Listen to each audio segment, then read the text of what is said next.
안녕하세요. 사연에 빠지다의 DJ 민영입니다. 오늘 사연자는 몰상식한 인간들 때문에 화병이 나서 잠도 잘 자지 못했다는데요. 과연 어떤 사연인지 들어보시겠습니다. 오늘도 두 가지 사연 준비되어 있는데요. 끝까지 들어주실 거죠? 그럼 바로 시작해볼게요. 구독과 좋아요 잊지 말고 꾹 눌러주세요. 안녕하세요. 저는 70대 할머니입니다. 저는 최근 눈에 넣어도 아프지 않을 막내딸까지 시집을 보냈습니다. 그때 시원섭섭함은 말로 다 할 수가 없어요. 이제야 드디어 부모로서 할 일이 다 끝났다 싶을 정도였죠. 애새 키우고 내보내고 나니 제 나이 벌써 70이 넘었습니다. 저는 이날만을 기다리고 살았다고 해도 과언이 아니에요. 지금이야 잘된 자식들을 보면 마냥 대견하고 즐겁기만 하지만 바로 몇 년 전까지만 해도 하루하루가 전쟁 같았습니다. 자식 키워본 분들은 아시겠지만 사실 자식 키우는 일이 쉽지 않잖아요. 애새 대학만 보내려고 해도 돈에 정부에 뭐 하나 부모 손 안 가는 곳이 없을 정도로 복잡한데 저는 애새 딸 명문대 보내고 직업까지 다들 탄탄하게 길러냈으니 보통 고생이 아니었죠. 막내딸이 집에서 2시간 거리의 학교에 발령을 받아 독립을 시켜야 했어요. 자식이 셋이나 있어도 결혼 전까지는 다 데리고 살아서 그런지 막내가 이렇게 빨리 독립하게 될 줄은 몰랐습니다. 더군다나 늦게 낳은 막내라 그런지 더 내보내기 싫더라고요. 그때 처음으로 막내랑 제가 티격태격 좀 했습니다. 여자 혼자 살 집인데 이래저래 신중하게 생각하고 결정해야지. 무턱대고 지금 당장 아무 집이나 덥석 계약하겠다고 하면 어떡해. 학교 출근도 얼마 안 남았는데 이사하고 정리하려면 후딱 해버려야지. 우리 막내 어지간히 혼자 살고 싶은가 보네. 엄마 아빠는 우리 막내 나간다고 생각하면 벌써 마음이 아픈데. 일밖에 모르던 남편도 늦게 본 막내딸에게는 아주 애지중지였어요. 첫째나 둘째 키울 때는 어떻게 크는지도 모를 정도로 바쁘게 지냈더니만 막내 키울 때는 본인이 재우고 먹이고 시키지 않아도 할 정도로 예뻐했죠. 그런 자식이 갑자기 독립하겠다고 하니 남편도 걱정되고 서운한가 봐요. 우리 이사할 때도 같이 안 다니더니만 막내 집 알아본다고 하니 출근까지 안 하고 따라다니더군요. 여기까지만 들으셔도 아시겠지만 저는 사실 평생 자식들 뒷바라지밖에 할 줄 모르는 전업주부였습니다.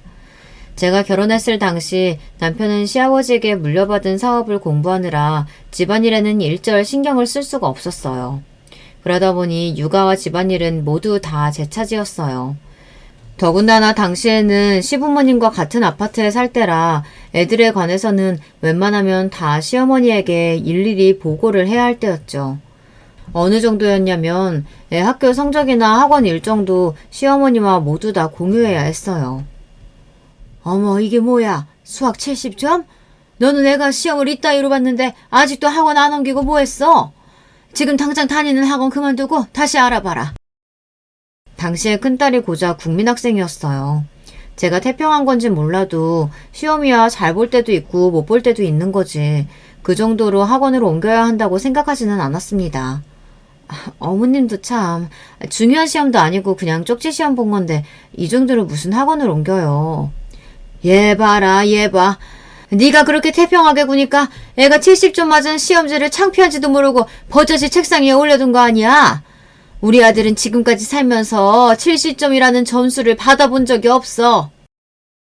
시어머니는 애가 공부를 잘하는 것도 못하는 것도 다 엄마 책임이라고 하셨습니다. 너는 남편이 벌어다주는 돈으로 편하게 집에서 애만 키우면서도 그렇게 아무 생각이 없으면 어떡하니? 안 되겠다. 내가 너 어릴 때 공부 좀 했다고 해서 어련히 알아서 하겠지 했는데 큰일 날 뻔했다. 그때부터 시어머니의 간섭이 더 심해졌어요. 사실 며느리 입장에서는 사소한 잔소리 하나만 들어도 신경이 쓰이고 눈치 보이는 법인데 자식들 일까지 일일이 참견하시니 보통 힘든 게 아니었어요. 그래도 그나마 저는 운이 좋은 편이에요. 경제적으로는 부족한 것 없이 오롯이 아이들만 신경 쓰면 됐으니까요. 저희 시부모님은 워낙 교육에 관심이 많은 편이라 아이들 일을 하면 경제적인 지원을 전혀 아끼지 않으셨어요. 애들 한창 키울 때 한 번은 이런 적이 있었습니다. 큰애가 수학 학원만으로는 성적을 유지하기 힘들다고 과외를 알아봐달라고 했어요. 그런데 살짝 고민이 되더라고요. 국민학교 때라 피아노에 태권도에 다른 학원도 많이 다니고 있는데 과외까지 시키려면 예체능 중 하나를 끊어야 하나 싶었거든요. 그런데 시어머니께서 마침 그런 제 마음을 아셨는지 단번에 제게 애들 학원 끊을 생각하지 말라고 당부하셨습니다. 괜히 몇 푼 아끼겠다고 애들 아끼니 운동이니 끊을 생각하지 말아라. 어릴 때 경험이 나중에 커서 다 나오는 거야. 더군다나 사람이 공부만 하고 취미생활 하나 없으면 그것처럼 비내 보이는 게 없어. 내 말 명심해라. 아직 국민학생인데 하루 종일 학원만 가느라 애가 너무 지치는 것 같아서요. 운동하는 건 워낙 안 좋아하니까 태권도라도 좀 빼줄까 봐요. 너는 지금 남의 자식 얘기하니? 엄마가 돼서는 하는 소리 좀 봐라. 여자애들 고학년 되면 앉아만 있으려고 해서 살찌기 딱 좋아. 그나마 하는 운동이라고는 태권도밖에 없는데 돈을 줘서라도 시켜야지. 시어머니의 교육 철학은 확고했어요. 공부면 공부, 운동이면 운동, 거기에 취미생활까지 뭐 하나 부족한 것 없이 완벽하게 균형을 이룰 수 있는 아이로 키우게 하려고 하셨습니다.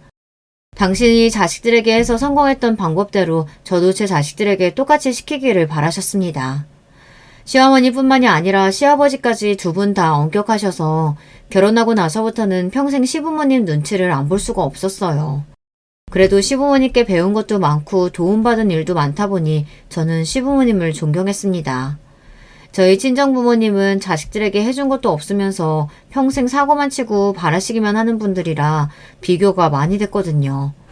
저는 그나마 공부를 잘해서 장학금으로 대학까지 졸업했지만 제 동생 중에는 고등학교도 제대로 졸업한 애가 없어요. 그나마 저라도 대학 나와 이름 있는 대기업이라도 들어가서 시집 오기 전까지 평생 가장으로 산 덕분에 동생들도 사람 구실하고 살 수는 있었습니다.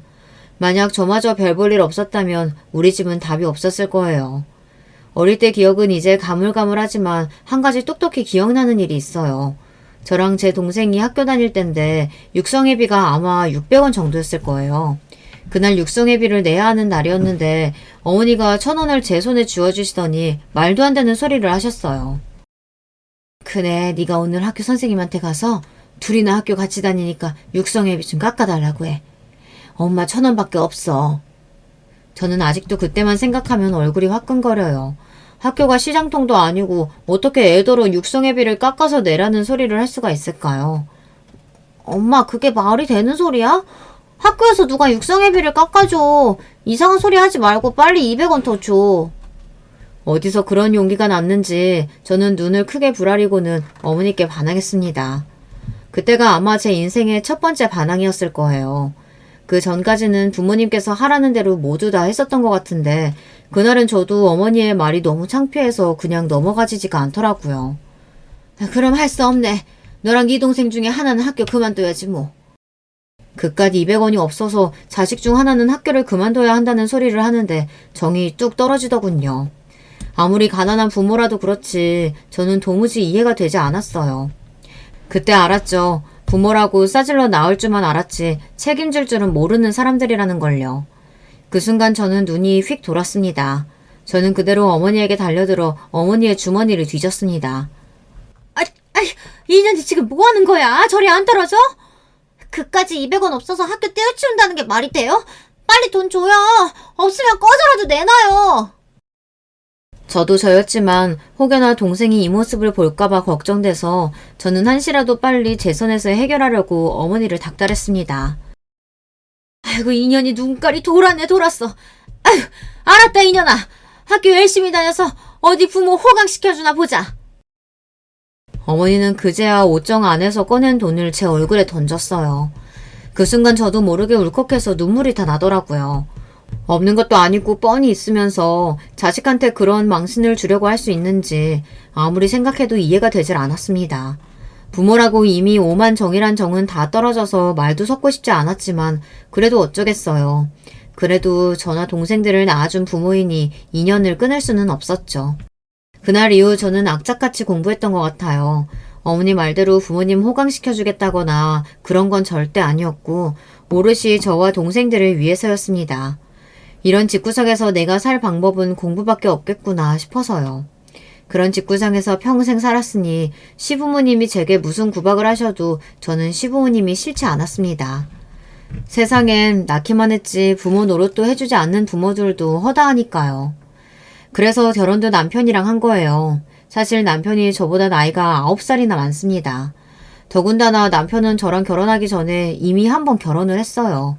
시부모님이 정략적으로 맺어준 사이였다는데 얼마 안 살고 여자가 나가버렸다고 하더라고요. 그럴만해요. 저희 집안이야 워낙 가진 거 없는 집안이라 남편 재력만 보고 재취 자리라도 홀라당 시집와서 살고야 했지만 우리 시댁이 웬만한 집 귀한 여식이 참고 살 만한 집안은 아니에요. 시부모님이 보통이 아니시긴 하거든요.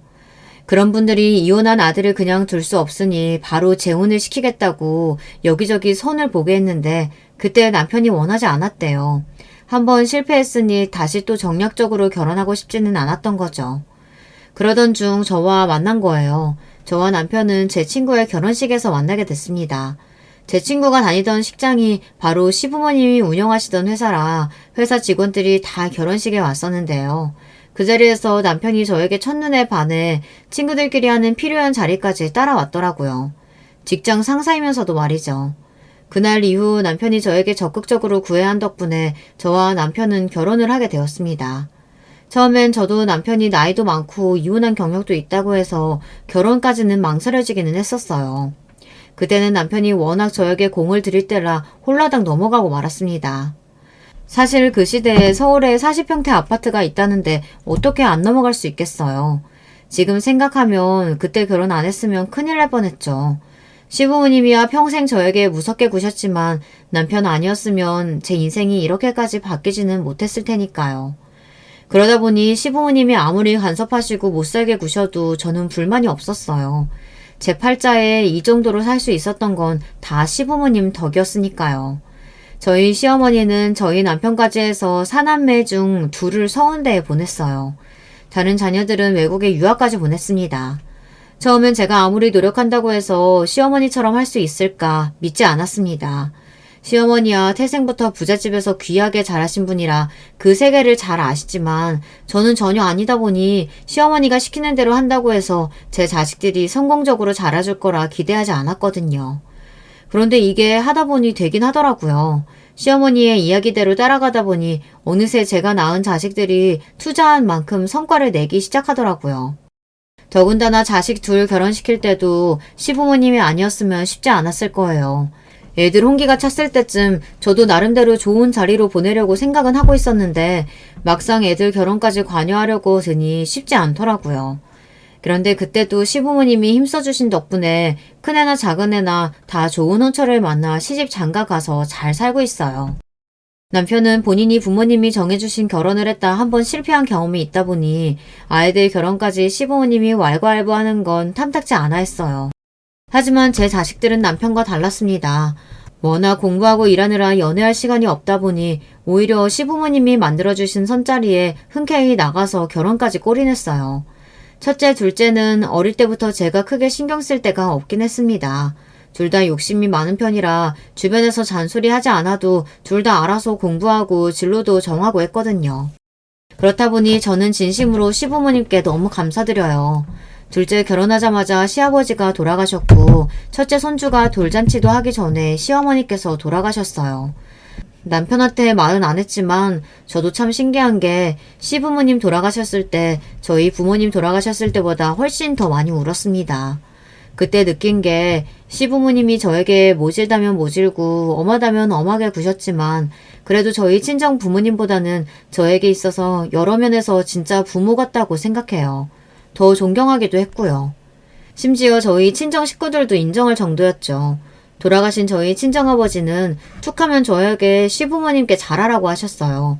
결혼 초에는 저도 어이가 없었던 게 시아버지께서 장남이시라 명절에 시댁 제사를 하면 손님들이 끝도 없이 왔습니다. 손님 접대를 하다 보면 명절 연휴 끝날 때까지 친정에 못 갈 수도 있었어요. 저는 일하는 게 너무 힘들어서 한시라도 빨리 친정에 가고 싶어 틈만 나면 어머니께 전화했어요. 빨리 집에 가고 싶다고요. 그러면 어머니가 하시는 말이 기가 막혔습니다. 시집 갔으면 출가 외인이지 친정에 오긴 뭘 와. 안 그래도 너희 시아버지가 명절이라고 집에 비싼 사고를 다 보내셨더라. 우리는 신경 쓰지 말고 시댁 제사나 잘 지내드려. 지금 같으면 신경 쓸 일도 아니지만 그때는 그 소리가 왜 그렇게 서운했는지 모르겠어요. 매일 시댁 옆에 살면서 시집살이 하느라 힘들어 죽겠는데 1년에 딱 2번 명절에 친정 가는 것도 못 가게 하니 서럽더라고요. 그런 마음에 하소연한 건데 믿었던 친정 엄마마저 시부모님 편을 드니 화가 나더군요. 언니는 그깟 사골 하나에 나를 팔기라도 했어? 하루 온종일 서서 설거지만 하는 통에 허리가 쑤셔서 죽겠는데 여기서 더 잘하기는 뭘 더 잘해요. 시부모님이나 남편에게 화가 나는 걸 저는 괜히 친정엄마에게 소리를 질렀습니다. 사골 이야기를 하는데 화가 불쑥 올라오더라고요. 아이고, 2년이 부잣집에 시집가서 호강하면서 살면서 그깟 설거지 좀 하는 게 대수라고 지랄이네 지랄이야. 오서방이 나이 많고 이혼 좀 했다고 괜히 그 앞에서 대접받으려고 하면 안 돼. 항상 네가 납작 엎드려서 잘해야지. 시부모님한테도 책 잡힐 일 만들지 말고. 저도 자식을 셋이나 낳고 나서야 생각해보니 당시에 친정 부모님도 제가 잘 살았으면 하는 마음에 그러셨는지도 모르겠다는 생각이 들어요. 엄연히 자기 뱃속으로 낳은 자식인데 부모님도 얼마나 제가 보고 싶었겠어요. 하지만 그때는 저도 못 모르던 시절이라 그런 부모님의 마음까지 헤아리지 못했습니다. 마냥 제 상황이 힘들고 안쓰러웠어요. 언니가 말 안 해도 워낙 내가 가진 게 없어서 시부모님 앞에만 서면 알아서 쪼그러들어서 할 말이 있어도 입도 제대로 못 대. 친정 부모님도 저에게 살가운 부모는 아니었지만 부모님에게 살갑지 못한 건 저도 마찬가지였습니다. 저도 부모님이 돌아가시기 전까지 돈이나 갖다 줄 줄 알았지 착한 딸은 아니었어요. 그래, 너도 이 가난한 부모가 창피하고 귀찮겠지. 그나마 너라도 팔자 폈으니 부모 생각하지 말고 네 자식들 생각해서 안 쫓겨나게 잘하고 살아. 악담인지 응원인지 모를 어머니의 말을 듣고 나면 저는 하루 종일 기분이 좋지 않았습니다. 하지만 그렇다고 해결되지 않을 일에 머리를 쥐어짜고 있을 시간이 제게는 없었어요. 다시 시어머니에게 끌려다니며 손님 대접을 마저 해야 하니까요. 그때까지만 해도 제 인생이 너무 고달프고 힘들어서 이 힘든 날이 언제쯤 끝날까 무서웠습니다. 그런데 끝이 오기는 하더군요. 매일 정신없이 애새 키우고 시집 장가 보내고 나니 어느새 저도 다 늙어 있었고 평생 제 옆에 계실 것만 같던 시부모님도 부모님도 모두 다 사라지고 없었어요. 이제 제 인생에도 조용한 휴식이 찾아오나 싶었는데 처음 말씀드린 대로 인생이라는 게 그렇게 호락호락하지 않더군요. 저에게는 아직 막내가 남아있었어요. 저나 남편이나 둘 다 늦게 낳은 막둥이라고 막내를 오냐오냐 키웠더니 애가 좀 소심하고 유약해요. 막내가 한참 공부할 때는 시어머니도 연세가 많이 드셔서 오늘 내일 하실 때라 애한테 관심이 없으셨어요. 저도 나름 첫째 둘째 키워본 내공이 있으니 어련히 알아서 잘 하겠냐고 저에게 모든 걸 일임하셨죠. 그래도 그 내공으로 막내를 선생까지 만들어 놓기는 했어요. 그런데 저도 주변에 말은 안 했지만 그때까지 우여곡절이 많기는 했습니다. 막내는 애가 워낙 자기 주장이 약해요. 본인이 뭘 좋아하는지 뭘 하고 싶은지 대학 때까지도 일절 입 밖으로 내본 적이 없을 정도였죠. 항상 저나 남편이 시키는 대로 할 뿐이었어요. 특히나 수능 보고 대학 입시를 할 때는 심각했어요. 원서 넣기 전날까지 학교를 결정 못해서 우왕좌왕했습니다. 애를 정말 어쩌면 좋아. 아무리 성적 맞춰서 간다고 해도 기본적으로 뭘 배우고 싶은 건지 정도는 네가 결정해야지. 어떻게 이 정도로 뭘 해야 할지 모를 수가 있어. 내가 그걸 꼭 결정해야 돼? 그냥 담임한테 무조건 붙을 것 같은 대학에 원서 써달라고 하면 안 돼? 물론 우리나라 학생 중 공부하면서 몇이나 자기가 원하는 대학을 선택해서 갔겠어요. 하지만 아무리 그래도 본인이 뭘 하고 싶은지 뭘 원하는지 정도는 알 나이인데 항상 뭐든 다른 사람이 정해주기를 바라고 있으니 부모로서는 걱정이 되더라고요. 결국은 마지막 순간까지 결정을 못해서 당시 막내 담임 선생님의 추천으로 교대에 가게 된 거예요. 여자 직업으로 선생님만 한 게 없다는 담임 선생님의 말씀에 홀딱 넘어가서요. 바로 몇 년 전까지 대학은 물론이고 아침에 뭘 입어야 하는지까지 제게 물어보던 애가 집을 나갈 때는 기다렸다는 듯 급하게 나가려고 하니 저나 남편이나 서운한 것도 서운한 거였지만 신기할 노릇이었어요. 다른 애들처럼 부모 잔소리 귀찮아하고 뭐든 자기가 하고 싶은 대로 하던 자식이면 이해해요. 자식 셋 중에 유난히 유약하고 언니나 오빠한테 마막을 소리까지 들으며 살던 애가 독립할 때는 뒤도 안 돌아보고 가니 이상하긴 하더라고요. 그런데 역시나 부모의 촉은 무시 못합니다. 막내 하는 짓이 영 정 같지 않고 이상하다 했더니만 다 이유가 있었어요. 막내가 학교 근처로 독립하고 나간 지 100일 정도 됐을 때의 일입니다. 이사하고 초반에는 집에도 자주 오고 전화도 자주 하더니만 학교에 출근하기 시작하니까 정신이 없는지 확실히 연락이 뜸하더라고요. 거기다가 제가 전화를 할 때마다 통화도 길게 못할 정도로 바쁜 것 같아 마음이 쓰였습니다. 할 줄 아는 거라고는 배달시키는 것밖에 모르는 앤데 밥이나 잘 챙겨 먹고 있을까. 걱정이 돼서 하루는 제가 막내가 좋아하는 반찬들만 싸서 애 퇴근 시간에 맞춰 집으로 갔습니다. 그런데 이상하더군요. 분명 이사할 때 현관문을 새로 바꾸면서 비밀번호를 제가 설정해줬어요. 그런데 비밀번호가 틀리더군요. 저는 제가 번호를 잘못 눌렀나 싶어 계속 번호를 다시 눌렀어요. 그때였습니다. 딸네 집 안쪽에서 문이 열리더군요. 그리고는 웬 젊은 남자가 나왔어요. 복장도 너무 편한 운동복 차림인 남자가 말이죠. 저는 순간 너무 당황해서 제가 집을 잘못 찾아왔구나 싶었습니다. 그래서 꾸벅 사과하고 현관문을 다시 확인했어요. 그런데 호수가 분명 딸네 집이었어요. 저는 기가 막혀서 문을 열고 나온 남자에게 누구냐고 따져 물었어요. 제 말에 문을 열고 나온 남자도 당황해서 어쩔 줄 몰라 하더니만 갑자기 90도로 고개를 숙이더니 저에게 어머님이라고 부르며 인사를 하더군요. 저는 제가 왜 그쪽 어머님이냐고 당신 누구냐고 한번 다시 따져 물었어요. 그 순간 뒤쪽에 엘리베이터가 열리더니 딸이 내리며 저를 보고 놀라서 달려왔어요. 엄마! 갑자기 왜 연락도 안 하고 왔어? 그 순간 막내딸의 표정을 보고 나니 단번에 지금 이 상황이 무슨 상황인지 알겠더군요. 이런 걸 보고 믿는 도끼에 발등 찍힌다. 아니, 순진한 고양이가 부뚜막에 먼저 올라간다고 하나 봅니다. 저는 문 앞에 서 있던 남자를 밀어내고 곧장 딸네 집으로 들어갔어요. 그리고는 딸네 집 구석구석을 다 뒤졌습니다. 그때까지만 해도 일말의 기대를 했어요. 바로 조금 전 문을 열고 나온 남자는 단순히 막내의 남자친구겠거니 믿고 싶었거든요. 제가 나이도 많고 고지식한 부분이 분명히 있는 할머니지만 그렇다고 딸 남자친구까지 인정 못할 정도로 이상한 사람은 아니에요. 그런데 우려하던 일이 일어나고 말았습니다. 화장실이랑 옷장 딱 두 군데 열어보니 바로 알겠더군요. 제 딸은 이 남자애랑 동거하고 있었어요. 드라마에서만 보던 일이 연기가 아니더군요. 저는 순간 눈앞이 까마득해지더니 머리가 핑 돌았어요. 이래서 사람이 머리를 잡고 쓰러지는구나 싶더라고요. 제가 머리를 잡고 휘청거리니 막내와 막내 남자친구라는 놈이 달려와서 제 어깨를 잡으며 부축하더군요.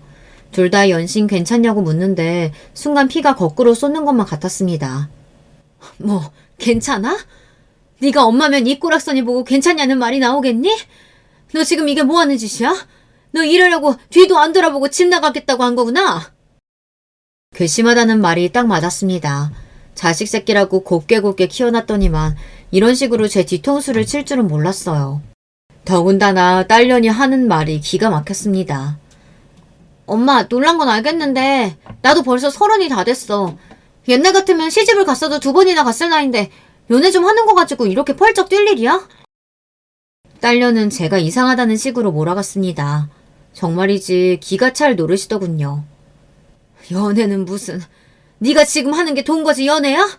너 이러고 있는 거 네 아버지 아시면 너 그대로 끌려와서 머리털 다 뽑히고도 남아있냐나. 진심이었습니다. 남편이 막내한테는 항상 관대해서 그렇지 원래 성격은 차갑고 무뚝뚝한 사람이에요. 둘째 아들이 의대 막바지에 술에 잔뜩 취해서 집에 들어와서는 의대 때려치우겠다고 난리를 쳤을 때도 정신 나갔다고 머리털을 다 밀어버리겠다고 바리깡까지 들고 따라다녔어요. 그런 사람이 귀하디 귀한 막내딸이 동거한다는 사실을 알게 되면 아마 저까지도 집에서 쫓아낼지 몰라요. 자식 교육을 거지같이 시켰다고요. 저는 제 자식만 있는 상황이 아니니 애써 마음을 다독이고 딸과 이야기를 나눴습니다. 남자애가 마음이 약한지 제가 나타난 순간부터 바짝 쫄아서는 무릎까지 꿇고 바닥에 앉았더라고요. 그런데 저는 딸과 이야기를 나누면 나눌수록 더 혼란스러울 뿐이었어요. 막내딸의 남자친구라는 놈은 사윗감으로 빵점이었어요. 딸 대학 후배라는데 나이도 딸보다 2살이나 어린데다가 이제 막 군대 제대하고 나와서 아직 대학생이라네요. 제대하고 지낼 곳이 없어서 줄고 딸네 집에서 지냈나 보더라고요. 아무리 지낼 곳이 마땅치 않아도 그렇지 나이도 어린 친구가 무작정 여자친구 집에 들어와서 살면 어떡해. 자네도 부모님이 계실 거 아니야? 저는 믿기지 않는 상황에 답답해서 소리를 좀 질렀습니다. 그러자 군대까지 갔다 왔다는 남자놈이 배짱도 없는지 제가 부모님도 안 계시냐고 소리를 지르자마자 놀라서는 제 눈도 제대로 마주치지 못하고 다 기어가는 소리로 중얼거리더군요. 어머니께서 걱정하시는 거 잘 압니다. 그런데 저희 부모님이 지방에 계셔서 곧 올라오신다고 하셨으니까 부모님이 서울에 올라오시면 바로 나갈게요. 걱정하지 마세요. 하도 작은 소리로 중얼거려서 무슨 소리인가 했더니만 듣고 보니 잠깐만 딸네 집에서 지내다가 금방 나갈 생각이었다고 하더라고요. 남자의 부모님이 지방에 계셔서 군대 가기 전에는 지내던 집이 있었는데 군대 들어가면서 집을 내놓고 다녀온 상황이라 급하게 지낼 곳이 없었답니다. 마침 지방에 계시던 남자애네 부모가 곧 서울로 이사 올 예정이라 그 전까지만 여자친구인 딸네 집에서 지낼 예정이었대요. 저는 듣는 내내 한숨이 절로 나왔습니다. 제 딸이지만 너무 한심해서요. 배울 만큼 배우고 알 만큼 안다는 애가 저렇게 사리 분별을 못하나 싶어서요. 잠시도 그 집에 있고 싶지 않아서 반찬만 급하게 주고 집을 나왔습니다. 그러자 딸년이 눈치는 있는지 슬그머니 제 뒤를 따라 나오더군요. 어이구, 이 헛똑똑아. 그 나이에 할 짓이 없어서 군대 간 남자애나 기다리고 있고 참 잘한다 잘해. 대학 때부터 만났는데 그럼 어떡해. 군대 간다고 헤어져? 딸과 딸 남자친구는 대학 때 만나 CC로 4년을 넘게 만났다네요. 제 속으로 낳은 자식이지만 정말이지 속을 모르겠습니다. 인연이 뭘 잘했다고 엄마 앞에서 큰 소리야? 너 엄마 말 명심해. 네 아빠 아는 날엔 너나 나나 그날로 이 집안에서 쫓겨나는 거야. 저놈 부모 서울에 올라오는 대로 바로 내보내. 안 그러면 나도 가만히 안 있어. 여러분께서 이런 상황이면 어떻게 하시겠어요? 물론 요즘 젊은 사람들은 다들 결혼하기 전에 남자랑 살아보고 결혼해야 한다고도 하지만 저는 옛날 사람이라 그런지 도무지 용납할 수가 없었습니다. 마음 같아서는 지금 당장 남자놈 머리끄댕이를 잡고 나가라고 내쫓고 싶었어요. 하지만 다 큰 딸년이 하는 일인데 제가 지금 당장 남자애를 집에서 끌어낸다고 한들 끌어내질 상황이 아니었습니다. 오히려 딸과 사이만 더 나빠질 뿐이었죠. 정신 똑바로 차려 이년아. 엄마 너 동거하는 거 절대 허락한 거 아니야. 그러니까 피임 잘하고 하루빨리 저 자식 내보내. 아, 엄마는 무슨 소리 하는 거야. 내가 알아서 할 테니까 걱정하지 마. 하고 싶은 말은 산더미처럼 많았지만 저는 애써 말을 아꼈습니다. 이미 딸이 괘씸할 만큼 괘씸하고 실망할 만큼 실망했지만 마지막 기대만큼은 버릴 수가 없었어요. 막내가 저와 남편 딸이 맞다면 그 정도로 머리가 나쁠 리가 없어요. 저도 잠깐 보긴 했지만 막내 남자친구라는 녀석은 누가 봐도 지금 당장 결혼을 할 만큼 준비가 되어 있지 않았으니까요. 더군다나 막내는 이제 막 학교에 들어가서 정신없이 바쁘다 보니 누구보다 현실을 직시하게 될 거예요. 아직 어리고 아무것도 없는 남자와는 미래를 그릴 수 없다는 걸 말이죠. 저는 제 딸을 굳게 믿으며 지금 당장 이 일을 어떻게 수습해야 할지만 생각했습니다. 그러던 어느 날이었어요. 웬일로 딸에게 먼저 연락이 왔어요. 그러더니 한다는 말이 충격적이었습니다. 다짜고짜 그 남자애랑 결혼을 하겠다는 거예요. 저는 이게 도대체 어떻게 된 일인가 싶어 딸네 집으로 쫓아갔습니다. 역시나 딸과 딸 남자친구 놈이 같이 있더군요. 너 그게 무슨 소리야? 네 남자친구 부모 서울에 올라오면 바로 내보낸다더니 갑자기 결혼이라니? 설마 너 임신했어? 제 상식으로 생각해낼 수 있는 건 그 이유뿐이었습니다. 그렇게 조심하라고 했는데 결국은 이것들이 애를 가졌구나 싶었죠. 그런데 더 놀라운 건 임신을 한 게 아니라네요. 나 임신 안 했어. 진영이 불쌍해서 더는 이렇게 살게 못 두겠어. 그냥 내가 책임지고 결혼해서 같이 살래. 저는 이게 다 무슨 소리인가 싶었어요. 딸년 말이 자기 남자친구가 불쌍해서 그냥 이대로는 안 되겠답니다. 자기가 남자애를 책임지겠대요. 그때부터는 저도 슬슬 불안하더군요. 어쩌면 이게 제가 해결할 수 있는 수준의 일이 아닐지도 모른다는 생각이 들었습니다. 아무래도 딸에게 무슨 일이 생긴 것 같아 저는 차분하게 앉아서 이야기를 해보라고 했습니다.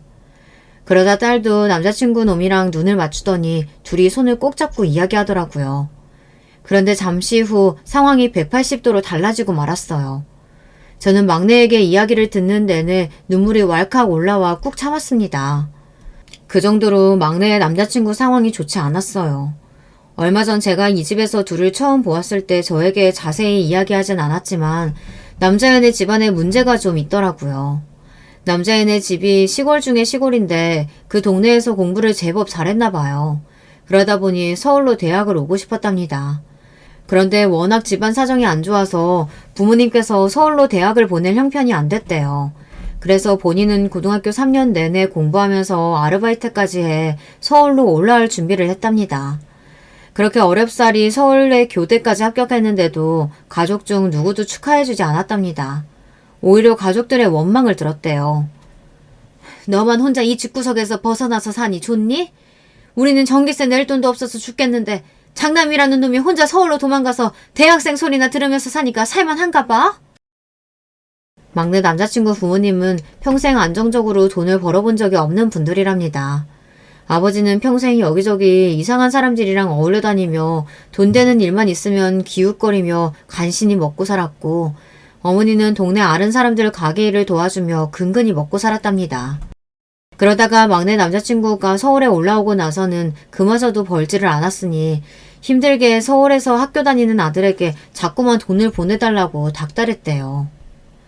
다른 애들은 과제하랴 시험 준비하랴 공부하기 바빴는데 우리 진영이는 학교 다니는 애네 돈 벌어야 한다고 아르바이트까지 하면서 공부하면서 장학금 받겠다고 수석도 몇 번이나 했다니까. 그랬습니다. 막내가 2살이나 어린 풋내기 남자애를 좋아한 이유가 있긴 있더라고요. 우리 막내야 평생 고생이라는 걸 모르고 곱게만 자라서 진영이라는 애가 신기했던 겁니다. 공부도 열심히 하고 돈까지 벌어서 시골에 부모한테 보내고 있으니 그게 얼마나 대단하게 보였겠어요. 저는 이야기를 다 듣고 나니 진영이라는 애가 다르게 보였습니다. 저의 지난 시절이 떠오르기도 하고 말이죠. 사정은 대충 알겠는데 아무리 그래도 뭐가 그렇게 급하다고 지금 당장 결혼을 해. 진영이 부모님이 곧 서울에 올라오신다고 했었다며? 그게 어머님 사실은요. 저희 부모님이 시골에 집이 하나 있으신데 그걸 팔고 서울에 올라오신다고 했던 건데요. 글쎄 아버지께서 사기를 당하셔서 그 집마저 날리게 생겼대요. 그래서 지금 당장은 집도 절도 없이 여기저기 떠돌아다니는 중인가 봐요. 저는 도대체 무슨 소리인지 이해가 안 돼서 그게 무슨 소리냐고 물었습니다. 그런 상황에 결혼은 어떻게 하려고 하는 거냐고요. 그러자 딸내미가 하는 말이 더 기가 막혔어요. 진영이 부모님 자기들밖에 모르는 이기적인 분들이야.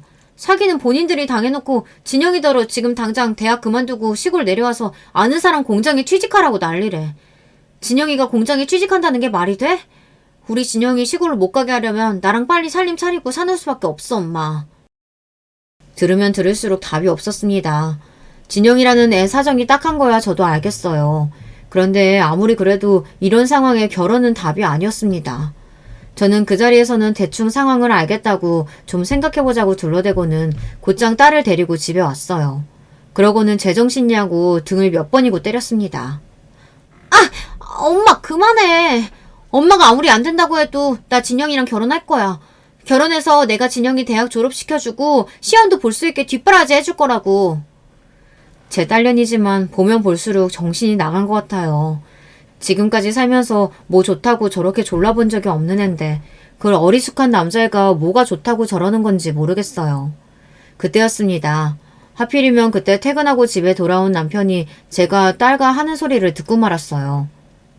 이게 다 무슨 소리야? 우리 막내가 뒷바라지 하기를 누굴 뒷바라지를 한다 그래? 상황은 걷잡을 수 없이 커지고 말았습니다. 이미 엎어진 물은 주워 담을 수 없으니 저는 남편에게 지금까지 있었던 일을 그대로 이실직고 했어요. 남편은 이야기가 다 끝나기도 전에 동거라는 소리를 듣자마자 노발대발 난리가 났습니다. 예상대로 남편은 저에게 난리를 쳤어요. 뭐 동거? 당신은 그걸 알고도 지금까지 나한테 말 안 하고 그냥 있었던 거야? 딸년 이 인생 망치려고 작정했어? 남편이 무뚝뚝하기는 해도 화는 잘 안 내는 사람이에요. 그런 사람이 같이 산 지 40년 만에 저에게 고함을 치며 화를 내는데 저는 무서워서 도대체 무슨 소리를 해야 할지 모르겠더라고요. 그때였어요. 제 앞으로 딸이 나서더니 안 해도 될 말을 떠들기 시작했습니다. 아빠, 엄마한테 뭐라고 할 필요 없어요. 이게 다 제가 선택한 일이니까요. 저 엄마 아빠가 뭐라고 하시든 진영이랑 결혼할 거예요. 제가 지금까지 부모님이 시키는 대로 안 한 거 아무것도 없잖아요. 제발 결혼만은 제가 알아서 좀 하게 내버려 두세요.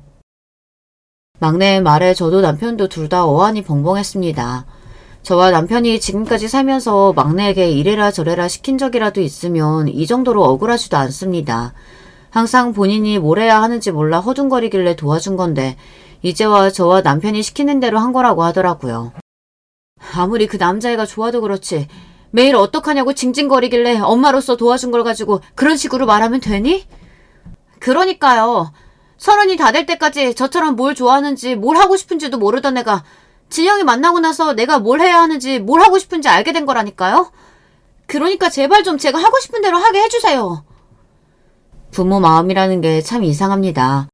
분명 딸내미가 하는 소리가 말도 안 되는 소리라는 게 분명한데 눈물까지 글썽이면서 제발 본인 하고 싶은 대로 하고 살게 해달라고 하는데 가슴이 다 욱신거리더라고요. 저뿐만이 아니라 남편도 마음이 좋지 않았나 봐요. 그날 저녁 밤새 뒤척거리는 게 잠을 한숨도 못 자는 것 같더라고요. 그리고 며칠 뒤 생각지도 못한 일이 벌어졌습니다. 남편이 막내에게 전화해서 진영이 그 친구를 좀 만나보자고 하더군요. 저도 깜짝 놀랐어요. 남편과 벌써 40년을 넘게 살았지만 전혀 예상하지 못한 일이었어요. 제가 생각하는 남편은 어떻게든 막내와 진영이를 찢어놓을 생각만 할 줄 알았는데 막내가 원하는 대로 해줄 생각까지 했을지는 몰랐어요. 거기다가 더 신기했던 건 진영이를 만나고 나서 남편이 결혼을 허락했다는 겁니다. 내가 얼마나 귀하게 키운 딸인데 내가 우리 딸 마음도 하나 모르겠어. 진영인지 뭔지 그놈 쳐다보는 눈빛에 하트가 그렁그렁하니 아주 좋아 죽더만. 첫째나 둘째 다 사랑이 뭔지도 모르고 조건만 보고 결혼해서 내 마음이 다 찝찝했었는데 우리 막내는 그래도 사랑만 보고 결혼하겠다고 저렇게 조르는데 내가 다른 건 못해줘도 평생 좋아하는 놈이랑은 살게 해줘야지. 아무리 그래도 애가 적당히는 좀 있어야지. 대학생이 웬 말이야, 대학생이. 당신 70 넘었고 나 이제 조금 있으면 80이야. 우리가 막내 옆에 평생 있어줄 것도 아닌데 지가 좋다는 놈이랑 살게 해줘야지. 남편은 시아버지가 돌아가시고 30년 넘게 회사를 운영해왔어요. 지금이야 전문 경영인한테 회사를 맡기고 크게 관여는 안 하고 있지만 그래도 아직 일주일에 2-3번 출근해서 공장도 둘러보고 회의에도 참석합니다. 저는 남편이 언제나 꼿꼿하게 사는 모습만 봐서 그런지 벌써 80이 다 됐다는 말에 너무 놀랐어요. 남편 말이 맞습니다. 우리가 언제까지 딸 곁에 있어줄 수도 없는데 딸이 원하는 사람과 살 수 있게 도와주는 게 저와 남편의 남은 몫이라고 생각했어요. 그렇게 저희는 막내가 원하는 대로 결혼시켰습니다. 사실 자식을 둘이나 먼저 시집 장가 보내본 사람으로서 사실 막내딸 결혼은 반신반의하는 마음으로 시키기는 했어요. 사이도 어쩐지 어수룩해 보이는 게 영 믿음직스러워 보이지 않을 뿐더러 제일 마음에 걸리는 건 사돈이에요. 제가 지금까지 첫째, 둘째 결혼시키면서 사돈들을 많이 상대해봤지만 막내 된 사돈은 영 이상합니다. 결혼 준비하는 내내 사돈이랑 마음이 맞는 구석이라고는 하나도 없었어요. 선입견을 없이 보려고 해도 막내에게 들은 소리가 있어서 그런지 영 이상하더라고요. 집구석에 돈 없는 거야 진작 들어서 알고 있습니다. 그래서 애초에 결혼 준비부터 집까지 몽땅 다 저희가 준비하기로 했어요. 물론 저희가 다 했다고 해서 사돈 앞에서 생색낼 생각이 있었던 건 아니에요. 하지만 아무리 그래도 고마워하는 마음 정도는 있어야 하잖아요. 사돈은 고마워하는 마음은커녕 저희 집안이나 제 딸을 깎아내리기 바빴습니다. 아무리 요즘은 여자들이 날고기는 시대라도 그렇지 여자애가 얼마나 우리 아들이 좋으면 친정 돈까지 끌어다가 결혼을 한답니까? 아유, 여자애가 부끄러운 줄도 모르고. 결혼식 직전까지 바깥사돈이 저런 소리를 해대는데 마음 같아서는 결혼이고 뭐고 다 뒤집어버리고 싶었어요. 하지만 어쩌겠어요. 우리 딸애가 진영이라면 아주 목을 매니 제가 참을 수밖에 없었습니다. 자식이라고 아주 원수가 따로 없었어요. 제 딸이 철딱선이라고는 없는 덕분에 진영이가 땡 잡은 거죠.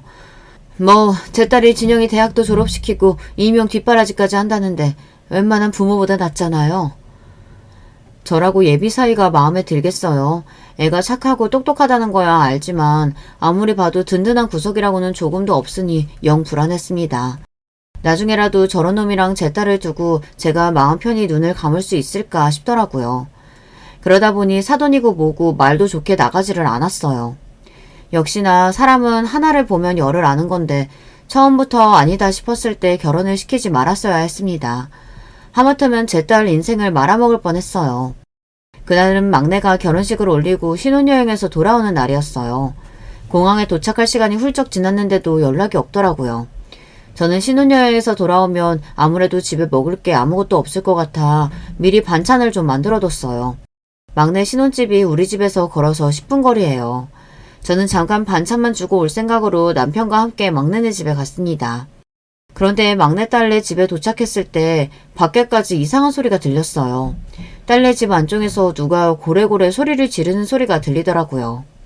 저와 남편은 놀라서 초인종을 눌렀습니다. 그때였어요. 안쪽에서 딸아이가 문을 열고 나오는데 저는 딸 얼굴을 보자마자 놀라서 뒷걸음질을 쳤어요. 지금까지 30년 가까이 막내를 키우면서 저나 남편이나 애 몸에 손댄 적이라고는 한 번도 없었어요. 그런데 결혼하고 신혼여행까지 다녀온 애 얼굴이 엉망이더라고요. 얼마나 울었는지 눈물이 범벅이 돼서는 얼굴에 멍까지 들었더라고요. 이게 무슨 일이야? 너 얼굴이 왜 이래? 저와 남편은 너무 화가 나서 그대로 집 안으로 들어갔습니다. 그 순간 별의별 생각이 다 들었어요.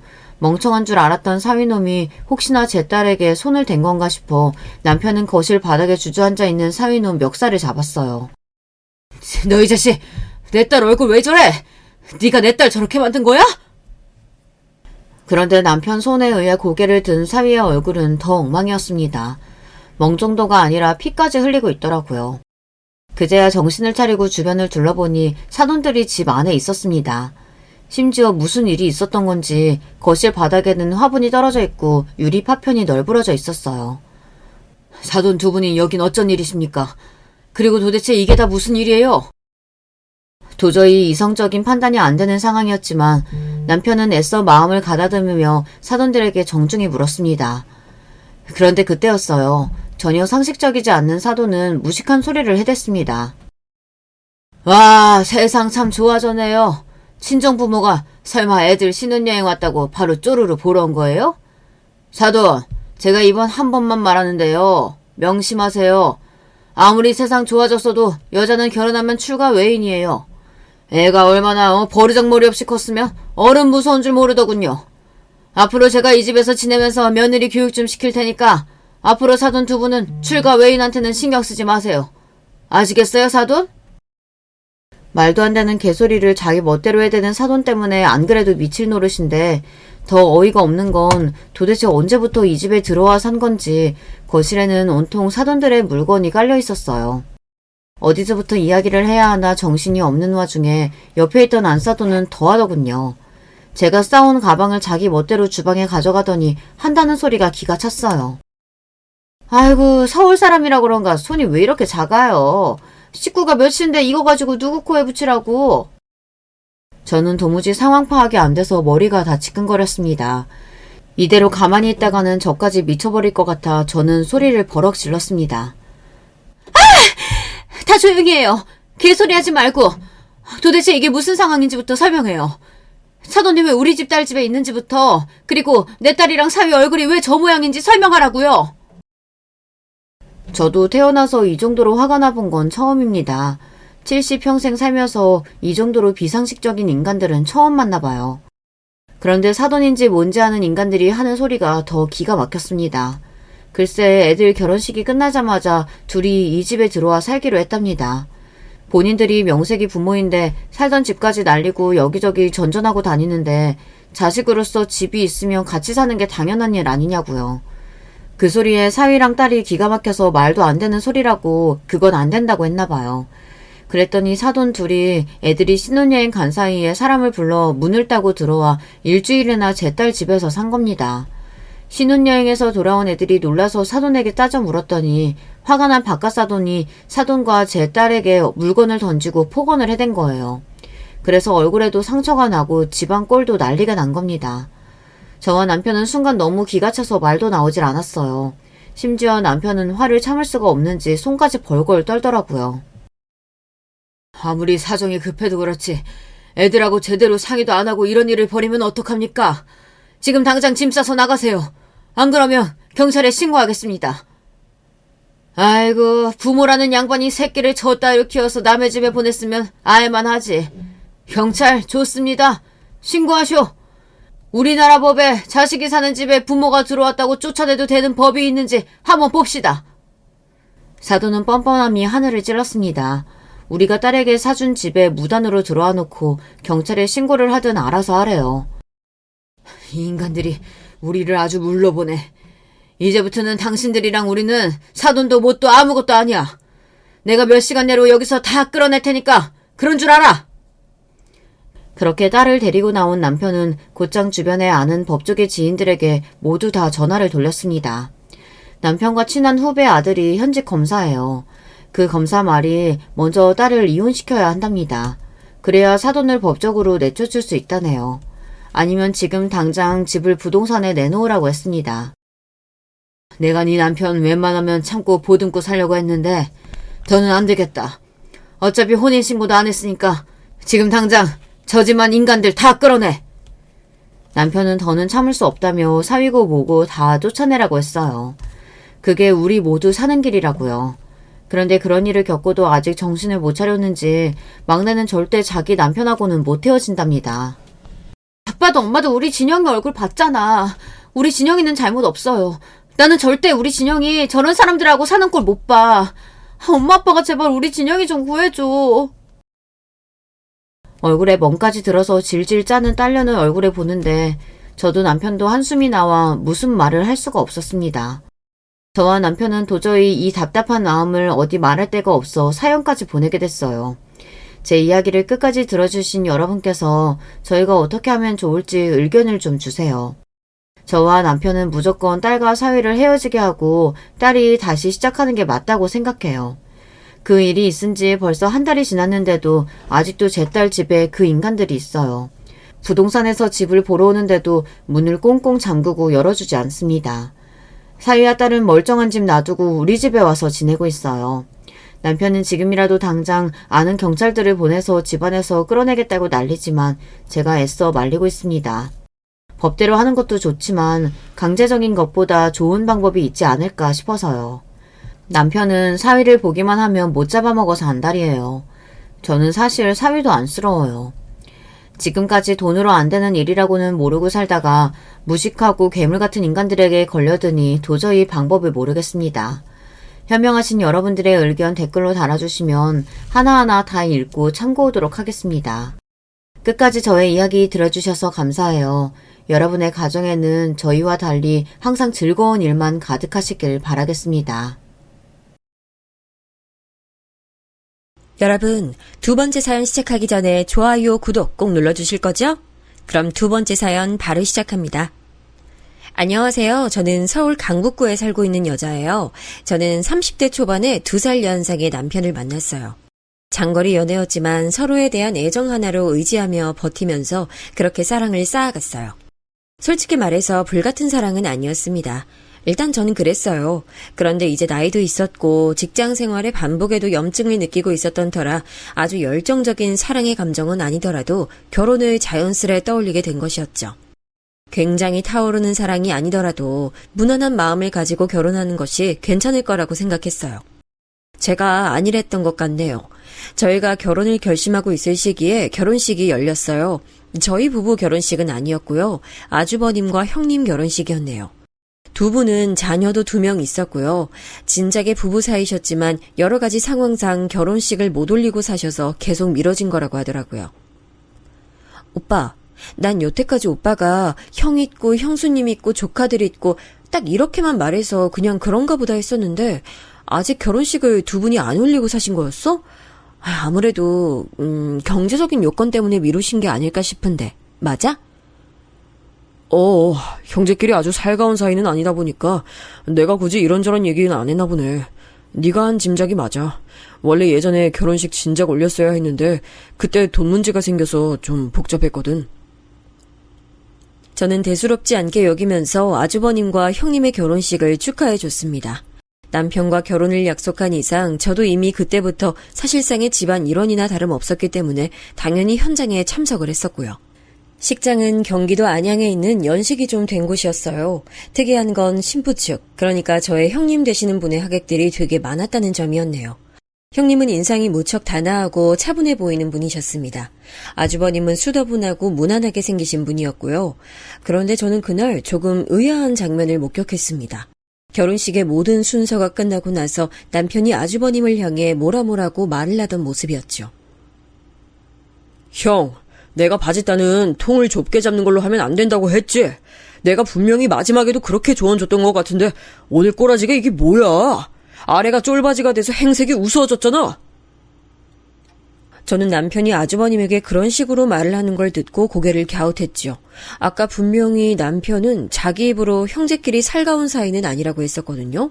하지만 결혼식 예복의 모양새까지 참견하고 지적하는 걸로 봐서는 제법 가까워 보였습니다. 남편의 말만 보자면 형제끼리 장난스럽게 충고할 수 있는 내용 같았지만 저는 다음 순간 아주버님께서 굉장히 우물쭈물 난처한 기색이 되어버린 걸 보고 조금 놀랐어요. 아니, 난 정말로 통을 넉넉하게 잡은 바지로 입어왔었고 그걸로 최종 결정했었는데 오늘 당일에 옷이 잘못 도착한 거야. 그래서 이걸 입을 수밖에 없었어. 애초에 형이 멍청하다는 걸 티를 냈기 때문에 이렇게 된 거야. 호구같이 어리버리하게 행동을 하니까 얕보이고 업체한테 뒤통수 맞은 거라고. 어? 아유, 어떻게 눈치까지 이렇게 없을 수가 있냐? 보는 사람 답답하고 환장하게 만드는 거 알아? 그러게. 생각해보니까 그런가 보다. 미안하게 됐네. 아주버님께서 한숨을 푹 내쉬시며 고개를 아래로 떨구셨고 그러자 남편은 마치 상사가 부하를 격려하듯이 아주버님의 어깨를 손으로 툭툭 쳤습니다. 그건 장난이 아니라 명확한 상하 관계가 보이는 구도였어요. 저는 이게 너무 의외라고 생각이 들어서 고개를 갸우뚱하다가 시선을 돌렸는데 의상을 갈아입으신 형님께서 이쪽을 보고 계셨습니다. 정확히는 제가 아니라 아주버님과 남편 쪽을 말이죠. 표정이 오묘해 보이셨는데 이내 시선을 떼시곤 걸음을 옮기시더라고요.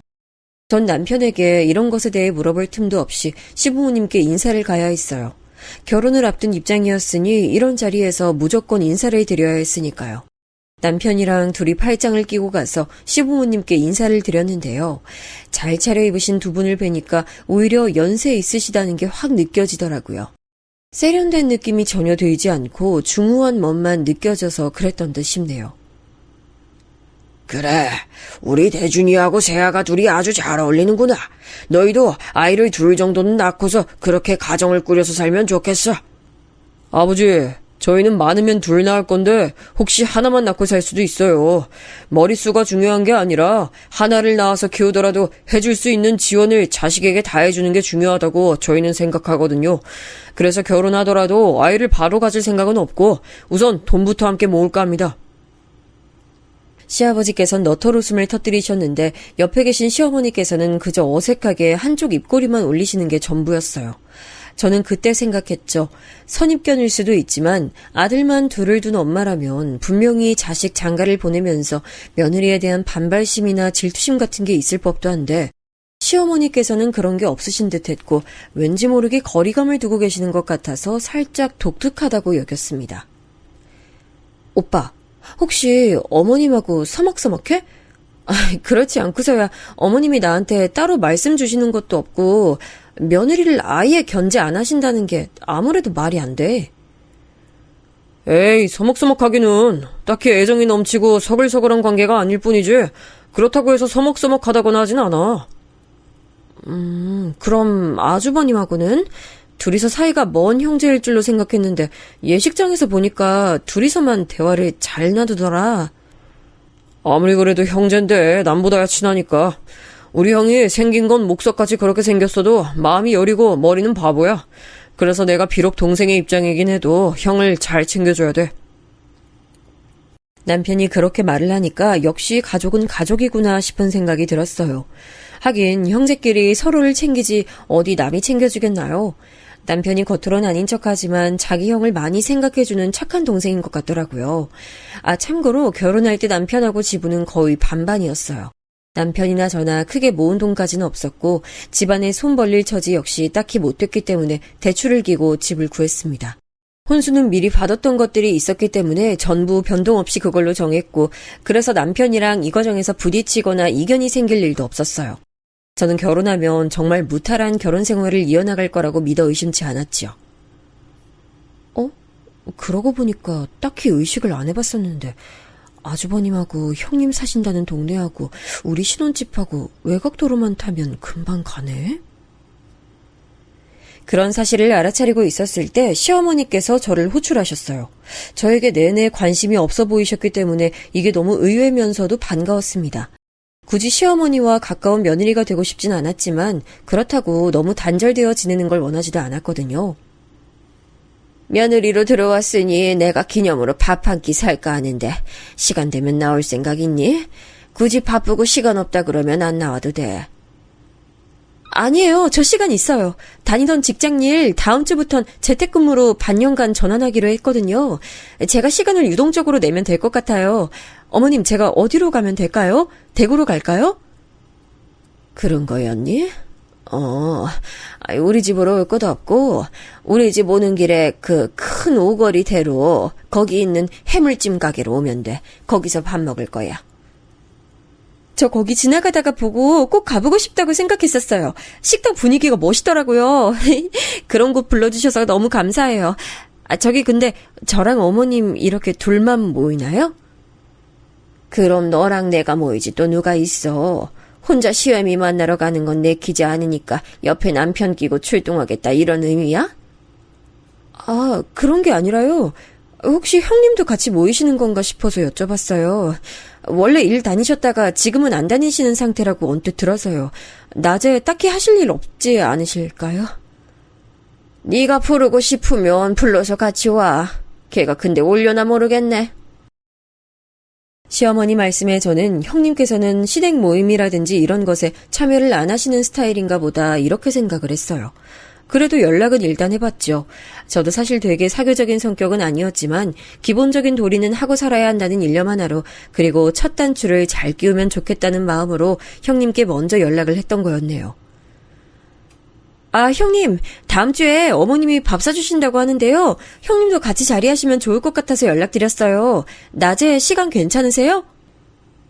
아니야. 나는 그때 시간이 안 될 것 같아. 동서나 어머님하고 밥 맛있게 먹어. 물어봐준 건 정말 고마워. 네? 그러시구나. 알겠습니다. 혹시 그래도 시간 나시면 알려주세요. 어머님 빼고 저랑 둘이 만나고 싶다 하셔도 저 환영이에요. 형님께서 너무 단조로운 말투로 거절을 하셔서 제가 되게 무안함을 느꼈습니다. 괜히 마지막에 너무 저자세로 인사까지 남겼나 싶고 조금 찜찜한 마음을 안고 시어머니를 만났던 날이었습니다. 이런저런 대화를 나누던 와중에 제가 놀라운 사실을 알게 됐어요. 아주버님과 남편 형제 나이에 비해서 시부모님의 연세가 그 시대 분들 치고는 좀 많으시다. 출산을 늦게 하셨다. 이런 생각만 어렴풋이 가지고 있었는데 거기에 비밀이 있었더라고요. 너도 살다 보면 알게 되지 않을까 싶어서 내가 그냥 지금 말을 해주자면 난 내 아들들 생모가 아니야. 네? 그게 무슨 말씀이세요? 그럼 어머님께서 낳으신 자식들이 아니란 거예요? 그래. 내 나이 22에 시집을 왔는데 몇 해가 흐르도록 애가 안 들어서니 내가 얼마나 눈치가 보였나 몰라. 마음이 초조하고 다급하다 보니까 사람 성격도 이상해지고 결국 나는 소박을 맡게 됐고 바깥 양반은 어느새 두 집 살림을 시작하게 됐지. 제가 애써 예의상 표정 관리는 했지만 속으로 얼마나 화들짝 놀랐었는지 몰라요. 저는 이런 얘기라고는 예전에 어렸을 때 시골 할머니 댁에 가면 이웃의 어느 집이 예전에 두 집 살림을 하고 살았다더라 하는 식으로만 들어봤었거든요. 그런데 설마 제 시부모님이 이런 이야기의 주인공이실 줄은 상상도 못했습니다. 시아버지께서는 두 집 살림을 이어가셨고 그러다가 아주버님이 태어나셨대요. 아이를 본 것도 모자라서 아들이었으니 그 상황에 시어머니께서는 그야말로 낙동강 오리알 신세가 되실 수밖에 없었을 거예요. 정말 지옥 같은 나날이었어. 그 여자가 둘째까지 임신했다고 했을 때 수치심 맛을 느껴지더구나. 여자로서의 내 삶이 끝나버린 거라는 생각도 들었고 확 그냥 혀를 깨물고 이 세상에서 사라져버릴까 생각했지. 말씀 들어보니까 그 둘째가 바로 제 남편인 거잖아요. 실례지만 그럼 아주버님과 제 남편 생모께서는 어디로 가셨어요? 그게 참... 별별 일이 다 있더라. 둘째 애를 출산한 직후에 그 여자가 후유증으로 세상을 떠났어. 게다가 때마침 그 여자 집안이 당시 상황이 몹시 어려운 때였고 내 친정집은 우연히 가세가 피어나던 때였으니 바깥 양반이 나한테 굽히고 들어오니 형국이 돼버리더구나. 이럴 수가. 그렇게 시어머니께서는 당신께서 낳지도 않은 아들들의 엄마가 되어 살아오셨던 거였어요. 저는 생각지도 못한 집안의 비밀을 알고 나자마자 이것부터 궁금해졌죠. 저 그러면 혹시 제 남편도 이 사실을 알고 있어요? 제게 말씀해 주시는 걸 보니까 제 남편도 진작에 알고 있는 거 맞죠? 그럼 태준이도 알고 우리 장남 민준이도 알고 있지. 난 무식이 팔자라서 생각도 못하고 있었는데 사람 혈액형이란 게 부모 자식 간에 나올 수 있는 게 있고 없는 게 있다면서 내 혈액형으론 민준이 태준이하고 부모 자식 일치가 안 돼. 그 부분을 들으니까 바로 납득이 되더라고요. 그런데 말씀을 하시면서 시어머니께서는 계속 작게 한숨을 내쉬셨어요. 음식도 드시는 둥 마는 둥 하셨고요. 저는 괜히 분위기를 환기시키면 시어머니께서 더 해주실 말씀도 안 해주실까봐 적당히 눈치만 살피며 있었습니다. 그랬더니 잠시 후에 이런 얘기를 해주셨어요.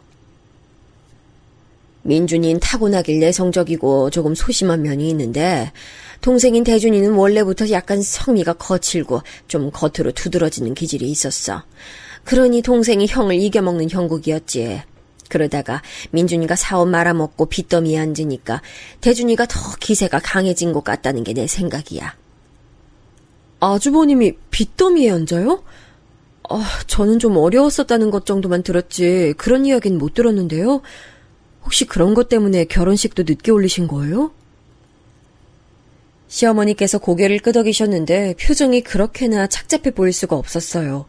아주버님께서는 원래 평범하게 회사를 다니셨는데 그만두고 지인분과 창업을 하셨다가 사기를 당하신 거였다네요. 형님은 원래 형편이 좋지 못한 집안에서 나고 자라신 분이라고 합니다. 스스로의 힘으로 벌어서 모아둔 게 전부고 다른 믿을 구석이나 미천은 전혀 없으신 분이었기에 아주버님께 그런 비극이 닥쳤을 때 더욱 힘드셨을 거란 생각이 들었네요. 아주버님이 빚더미에 앉으시는 바람에 시댁에 있던 그나마 재산이란 모든 것이 처분됐다고 합니다. 내가 무슨 명분으로 너한테 충고를 하고 가르치려 들겠니? 그저 앞으로 무탈하게 잘 살기나 하면 돼. 네가 들었는지 모르겠는데 나하고 바깥 양반은 곧 멀리 시골집으로 내려가서 살 거야. 돈도 없는데 여기서 계속 사는 거 자체가 엄청난 스트레스로 다가오더구나. 그런 줄 알고 너희들끼리 잘 지내. 네?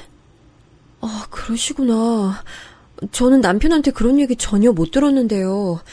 혹시 제가 모르는 부분들이 너무 많은 건 아닌지 갑자기 걱정이 되는데 괜한 노파심이겠죠? 남편이 참 얘기를 많이 안 하고 사는 사람인 것 같다는 생각이 좀 드네요. 제가 이 사람 성격을 제대로 알고 있긴 한 건지. 아유, 나도 모르는 내 아들을 이렇다 저렇다 너한테 뭐라고 알려줄 수 있겠어. 내가 시골 가기 전에 한마디 하자면 의기소침하게 사는 네 손이 똥소나 가끔 들여다보고 오지랖 좀 부려주고 살면 좋겠어. 그 후로 저는 그 말씀을 염두에 두고 지냈지요. 남편이 굳이 저에게 말을 하진 않았지만 왠지 느낌상 아주버님과 연락을 꾸준히 하면서 지낸 듯 싶었어요. 베란다에서 통화하는 소리를 슬쩍 들어보면 형이라는 걸 보니까 상대가 아주버님인가 싶을 때가 있었고요. 그러면서 저는 자연스레 형님을 떠올리게 됐습니다. 제가 교류해야 될 시댁 사람이 있다면 그건 바로 형님이었으니까요. 괜히 형님께 안부 문자를 남기던 저는 어느 오후에 카페를 나가던 길에 문득 전화를 걸어봤어요. 혹시 커피 드시겠냐고 여쭸더니 예상외로 그러겠다는 답변이 돌아온 거예요. 그래서 카페에서 만나게 됐죠. 애들은 둘 다 옆 동네 사는 애기 엄마가 유아 전용 놀이터 데려가줘서 모처럼 내가 이 시간에도 한가해. 아, 그래서 형님이 대뜸 나와주신 거구나. 형님, 원래 직장 다니시면서 맞벌이 하셨던 것 같은데 지금은 쉬고 계신 거예요? 그게 사실은 자의로 그만둔 게 아니라 직장에 여러 가지 문제가 생겨서 어쩔 수 없이 나오게 된 거야. 그런 와중에 몸이 너무 안 좋아서 참다 병원 가봤더니 갑상샘에 문제가 있다네. 호르몬 수치가 정상이 아니라고 해서 지금은 약 복용하면서 건강관리 힘쓰고 있어. 다시 시기를 봐서 일자리 구해야지. 그때 형님께서 입고 나오신 가디건 소매가 너무 달아버린 게 보였어요. 그리고 문득 테이블 아래를 내려다보게 됐는데 형님께서 신으신 운동화 밑창이 떨어졌었는지 접합을 한 본드의 흔적이 여실하게 보였습니다. 밖에서 수선한 게 아니라 본드를 사다가 집에서 발라붙이신 것이었죠. 빚더미에 앉으셨다가 시부모님의 희생으로 그나마 숨통 트이고 사시는 것이니 사시는 형편이 어렵다는 건 진작에 알고 있었습니다. 그러나 아는 것과 눈으로 보는 건 천지 차이였어요. 저는 괜스레 숙연해질 것 같아서 주제를 바꿨죠. 전에 결혼식 때 너무 예쁘셨다는 등 밝은 이야기를 해보려고 했는데 형님 표정이 이내 또 어두워지는 것이 아니겠어요. 알고 보니까 그날 형님 측으로 온 하객들이 문제였나 봐요. 세상엔 왜 이렇게 나를 힘들게 하는 종자들이 가득할까? 부르지도 않은 오만 친척들이 결혼식장에 다 집결했더라. 나 결혼식 올리는 건 대체 어떻게 알았는지 모르겠어. 정말 어렸을 때 잠깐 보고 말았던 친척 어르신들도 왔던데 기가 막혔지. 집마다 축의금 3만 원 하고 가서는 어른 둘의 아이 셋, 이건 양반이야. 1만 원 하고서 내 식구가 먹고 간 집도 있었어. 나는 이름만 간신히 아는 머나먼 친척들인데 어쩜 그럴 수가 있을까. 형님께선 거기까지 말씀하시곤 아차 싶은 표정으로 저를 보셨어요. 그건 바로 괜한 얘기까지 해버렸다는 표시였죠. 형님께서 민망해 하실까봐 저는 애써 아무렇지 않은 척 표정을 지으며 커피를 마셨고요. 별 시시껄렁한 날씨 얘기나 하면서 분위기를 바꿨네요. 집에 와서 빨래 돌리고 야근한 남편이 오면 내어줄 먹거리도 준비해놓고 이런 걸 하면서 제 마음은 온통 착잡했습니다. 재택으로 근무하면서도 이렇게 집안일을 하고 남편을 챙기는 게 가끔은 벅차고 피곤한데 형님께서는 늘 속에 돌덩이를 두고 살아오셨을 생각을 하니 인간 대 인간으로서 정말 짠하더라고요. 그날 밤 남편에게 형님하고 따로 만나서 대화했다는 걸 말을 할까 말까 하다가 그냥 말았어요. 대신에 애둘러서 이런 말만 남겼죠. 오빠, 형제끼리 별로 돈독하지 않다고 했지만 그래도 이제 아버님 어머님도 멀리 사시니까 오빠가 아주머님 많이 챙겨드리고 그래. 우리가 넉넉한 건 아니고 이제부터 갈 길이 멀지만 그래도 도울 수 있는 한도 내에선 아주버님네 도우면서 살았으면 좋겠다. 거긴 애들도 있잖아. 너 갑자기 무슨 소리를 하는 거야? 당장 쌀 한 톨이 없어서 굶어 죽을 게 아니라면 우리가 굳이 도울 필요는 없어. 만약에 필요가 생겨도 그건 내가 신경 쓰고 내가 알아서 판단할 일이야. 네가 지금 뭔데 참견을 하고 오지랖을 부리는 거야? 진짜 어이가 없으려니까. 뭐? 오빠, 왜 그렇게 딱 잘라서 말을 해? 아니, 난 가족끼리 어느 정도 도우면서 교류하고 살면 좋겠다는 거지. 그러니까 그 가족의 범위를 왜 네 멋대로 판단하냐고. 가장은 나고 계획 세우며 움직이는 것도 나야. 너는 그 안에서만 얌전히 있으면 돼. 알아들어? 남편이 그렇게 말했을 때 제가 가장 먼저 무슨 생각을 했는가 하면 이 사람 내가 아는 내 남편 맞나? 하는 의구심부터 먼저 들었습니다. 그런 식으로 태도를 보이는 건 맹세코 처음 보는 것이었어요. 냉정하다 못해서 싸늘하더군요. 마치 자기가 그어놓은 선을 밟으면 가만 안 두겠다는 것처럼 구는 것에 말문이 막혔어요. 사람마다 자기만의 고유 영역이 있는 거라고 좋게 생각하면서 일단은 넘겼습니다. 괜히 남편에게 형님 얘기를 하는 건 좋지 않다는 판단은 선후였고요. 형님과 커피를 마셨던 이후로 제가 편하게 느껴지셨는지 형님은 저에게 종종 안부 문자를 먼저 주시기도 하셨어요. 그러다 하루는 제가 일정이 있어서 일찍 외출했는데 형님 사신다는 그 동네 근처로 가게 됐죠. 볼 일이 끝나고 나니까 그냥 가기가 아쉽더라고요. 그래서 형님을 한번 뵙고 가기로 했죠. 형님, 시간 보니까 지금 집에 계실 것 같아서요. 제가 그 동네 와 있는데 잠깐 들러도 괜찮을까요? 지금? 집에 있긴 한데 굳이 왜? 그냥 밖에서 봐도 괜찮아. 내가 나가면 돼. 아, 다름 아니라 여기에 장난감 체인점 있길래 장난감 몇 개 좀 사다 드리고 싶어서요. 애들이 무척 좋아할 것 같은데 이것만 드리고 갈게요. 근데 거기가 유명한 곳이라서 아마 사서 가는데 시간은 좀 걸릴 것 같아요. 기다려 주시겠어요? 그래? 우리 애들이 요즘 새 장난감 타령을 하긴 하는데 그럼 고맙게 받을게. 천천히 와도 돼. 형님께 집 주소를 받은 저는 생각보다 아주 이르게 장난감을 구입하고 그곳으로 향할 수 있었어요. 예상한 시각보다 30분 이상 이르게 도착해버렸지만 낡은 빌라 앞에 도착하자마자 별 생각 없이 벨부터 눌렀습니다.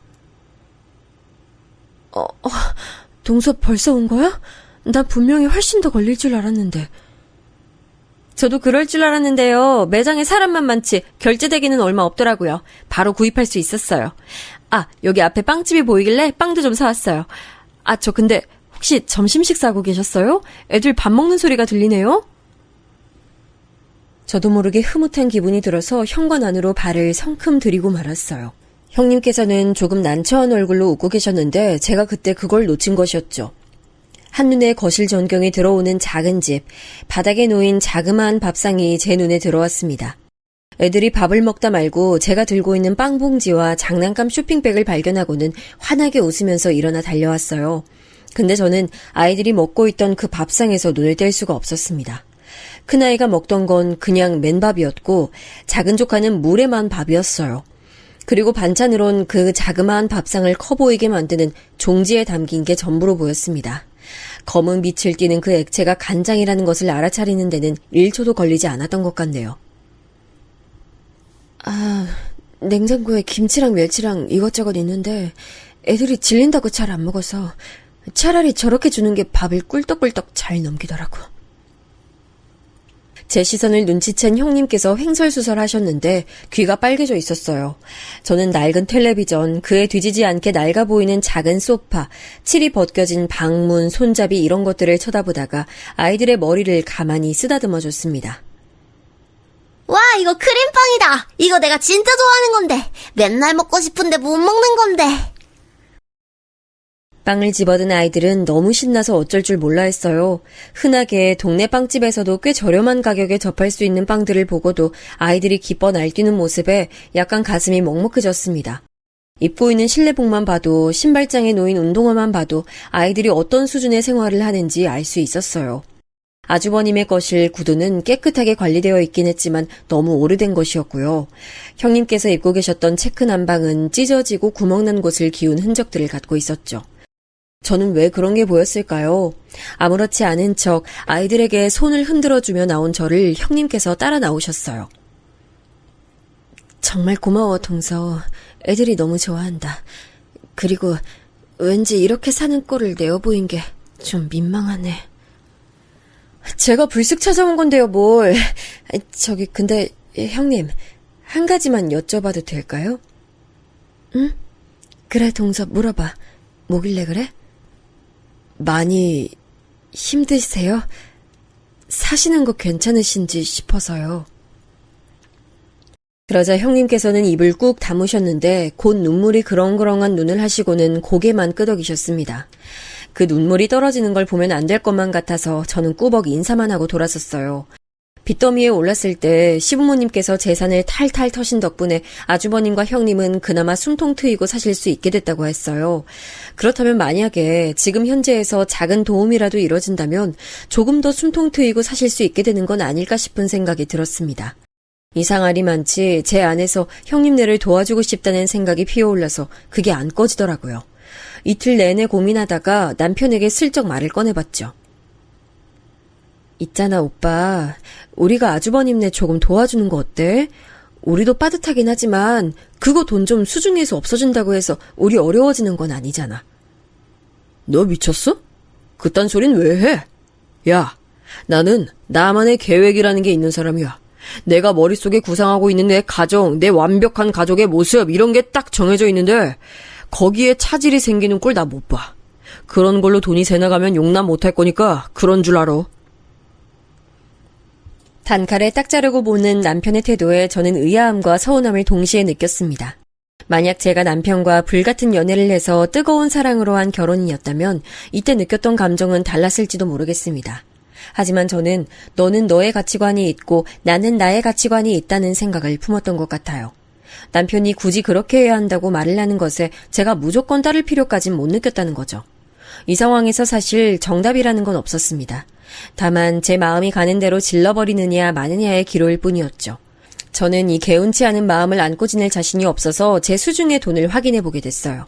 결혼하면서 들인 돈, 그리고 미래를 위해 모으고 있는 자금까지 그런 지출이 있었기 때문에 제 비상금까지 전부 털어야 간신히 1,000만 원을 맞출 수 있는 수준이었습니다. 저는 결심을 마쳤어요. 그리고 실행에 옮겼죠. 저는 형님께 제 수중에 전 재산이라고 할 수 있는 그 돈을 드리기로 했어요. 빌려드린다는 표현을 쓰지 않은 것은 그것을 염두에 두고 있지 않기 때문이었네요. 동서, 오늘 나를 보자고 한 게 설마 나한테 돈 빌려주기 위해서야? 난 그런 줄도 모르고 전혀 생각도 못하고 나왔는데. 혹여나 오해하실까봐 말씀드리자면 저요, 절대 부유하지 않아요. 돈 넘쳐나는 거 아니고요. 그래서 제 온 진심을 다해 이렇게 내어드리는 거예요. 대신에 이 돈 없으면 궁핍해져서 쫄쫄 굶을 만큼 상황이 쪼들리지도 않아요. 그러니까 부담 갖진 마세요. 내가 어떻게 부담을 안 가져. 그리고 동서, 나 이 돈 못 받아. 차라리 돈 빌려달라는 소리 듣는 게 낫지. 이렇게 불쑥 도움의 손길 주는 거 너무 낯설고 어색하고 이상하네. 마음은 고마워, 동서. 내가 마음만 받을게. 아버님, 어머님이 형님 보시고서 도와주셨던 것 같아요? 아니에요. 아주버님을 도와주신 거였죠. 그리고 지금 제가 형님만을 위해 이러는 것 같아 보이세요? 아니에요.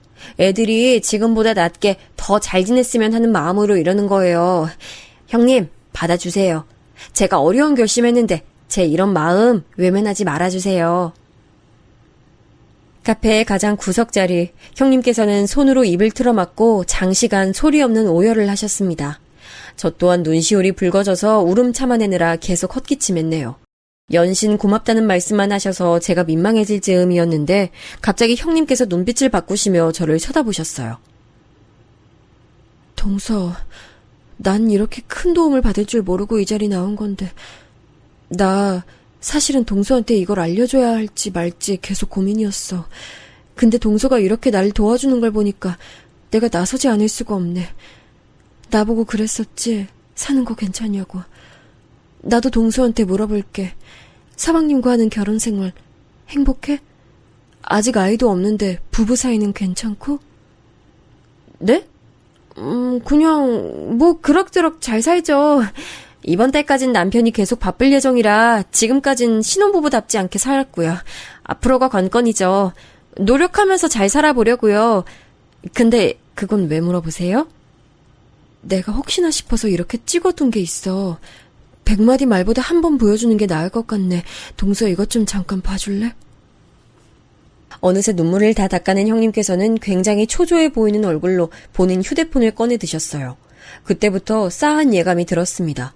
제가 보여주고 싶으신 것이라니 왠지 분위기상 그게 무엇이 됐든 좋은 내용이 아닐 것 같았죠. 그리고 그 실체는 제가 예감한 것 이상이었습니다. 제가 상상도 못해온 비밀을 담고 있는 형님의 휴대폰, 그 화면이 제 눈앞에 들이밀어졌고 저는 재생되는 영상을 멍하게 쳐다봤어요. 형님, 여기 나오고 있는 뒷모습 제 남편이죠. 그 앞에 있는 사람은 아주버님이고요. 이제 보니까 장소가 형님 집 거실이네요. 각도가 방에서 문틈으로 몰래 찍으신 거예요? 정확히 봤네. 맞아. 내가 동서한테 서방님 진짜 모습, 그 숨겨진 본색을 알려주고 싶어서 기회를 엿보고 있다가 방에서 애들하고 곤히 잠든 척 해놓고서 몰래 살짝 찍어본 거야. 술이 들어간 상태셔서 그런지 서방님은 내가 휴대폰으로 촬영하고 있다는 낌새조차 못 느끼시더라. 저에게 말씀의 목소리가 왜냐하면 제 영상 속에서 남편이 깽판을 치면서 날뛰는 거친 고함 소리만이 충격적으로 들리고 있었거든요. 아주버님은 기가 죽으신 듯 혹은 지치고 체념하신 듯한 표정으로 어깨를 늘어뜨리신 채 앉아 계셨고 남편은 그 앞에 서서 삿대질을 하고 있었어요. 마치 왕이 졸개를 부리듯 명령조로 잔소리를 해대더군요. 그래서 내가 형이 인생의 패배자라고 하는 거야. 내가 옛날부터 뭐라 그랬어.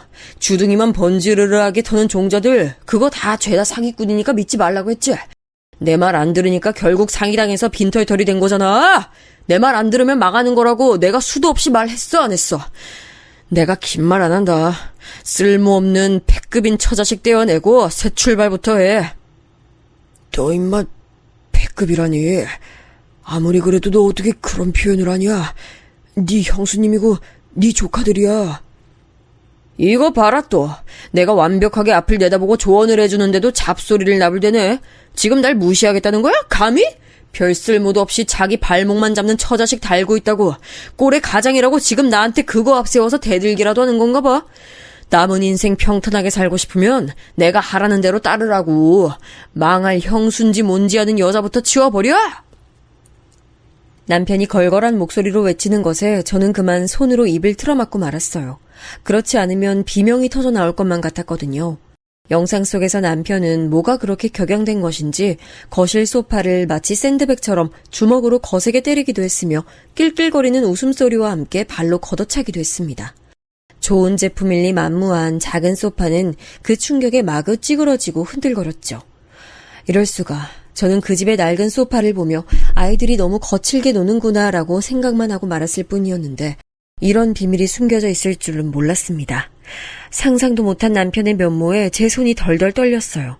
그때 화면 속에서는 누가 그 집을 찾아온 상태였어요.